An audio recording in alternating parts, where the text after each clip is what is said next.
મધ્યાહન ભોજન બનાવતી મહિલાઓ સંતરામપુર મામલતદાર કચેરીએ પહોંચી છે તો સરકારના નિર્ણયનો મધ્યાહન ભોજન સંચાલકોએ વિરોધ કર્યો છે। 294 સંચાલકોની રોજગારી છીનવાઈ જવાની ભીતિ અત્યારે દેખાઈ રહી છે, ત્યારે સરકાર દ્વારા તાલુકા લેવલે સેન્ટ્રલાઇઝ કિચનો કરવાની જાહેરાત કરવામાં આવી હતી તો સંતરામપુર મામલતદારને આવેદનપત્ર આપીને પોતાના સાથે થતા અન્યાયની રજૂઆત કરી છે।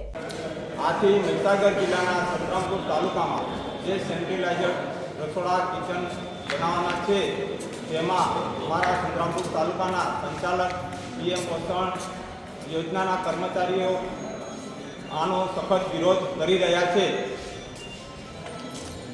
નામ તમારું નામ બોલો।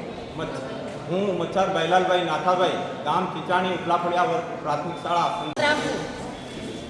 હું વિધવા બાઈ છું। અમારી રોજીરોટી ના છીનવાઈ જાય એ માટે અમે એનજીઓ સાથે વિરોધ કરીએ છીએ। આ એનજીઓ આવો જ ના જોઈએ એટલી મારી સરકારને નમ્ર વિનંતી।